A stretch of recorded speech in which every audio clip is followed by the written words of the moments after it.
Hey everybody, Brady and Brandon here with another video for you. Today we're going to talk about hook grip. This has become a really popular subject. A lot of big deadlifters pulling crazy things hook grip lately. So we're going to show you how to start this, how you should kind of progress working into it, and talk a little bit about whether or not you should do it. So first, we're going to have Brandon demonstrate what exactly you should be doing. Now, one of the biggest mistakes I see with people is they try to bury their entire thumb in their hand when they first start to hook grip. And that's going to crush your knuckle and your actual joints on your thumb.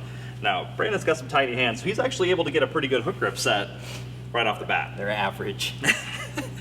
Now, if you've got bigger hands, like a man, you might find that you could fit way too much of your thumb under there, and it's actually creating a much bigger gap between the bar and your hand. So you're going to want to do something similar to what Brandon did and kind of just get the end of your thumb in there so that you can squeeze that down and have as little bit of extra space between the bar and your hand as possible. Now, other big mistakes I see is people just passively letting that go. You still want to be squeezing the bar even though you're hooking, and that'll kind of lock you in a little bit more passively. You still want to be very active, crushing the bar, even with your pinky actively squeezing with your whole hand. Ways that you can start to implement this is starting out slow. You definitely don't want to work up to your top set and then switch to hook grip. It's something you're going to want to adapt to, take your time working into.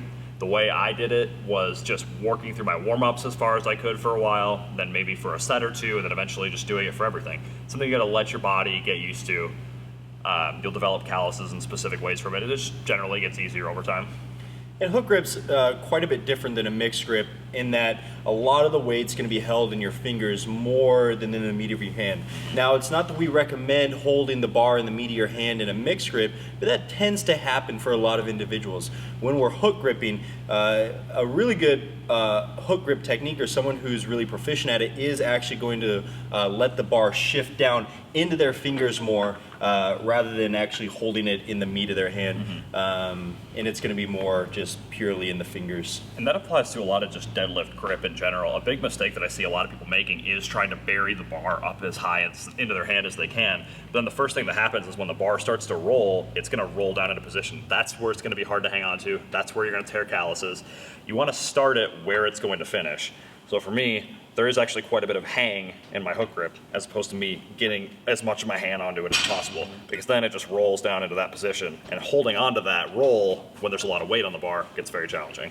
Yep, and some people are flat out just not going to be able to hook grip if your hands are not big enough. Yep. My hands, I could probably get away with hook gripping, but it would be very, very challenging, and I feel like I would likely be limited with some heavier weights. However, if you have big enough hands, hook grip is probably the best way to grip a deadlift bar.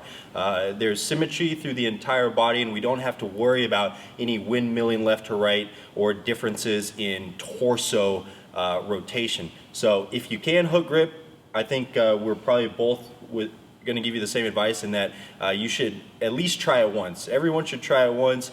See if you can do it naturally. If you can't, maybe work on developing it, but don't kill yourself trying to do it, because some of you flat out aren't going to be able to do it if your hands aren't big enough.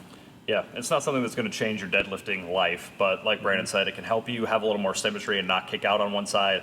It can also just help you keep the bar closer because you don't have that underhand pushing the bar further away from you. You can keep it in nice and tight, get your lats better engaged.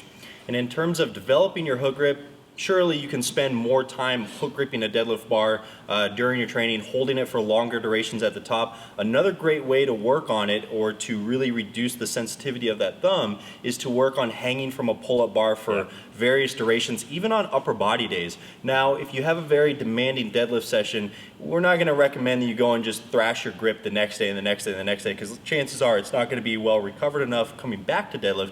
However, hanging from a pull-up bar is going to be a very, very good way to develop your hook grip. Yeah. All right. Brandon and Brady signing out.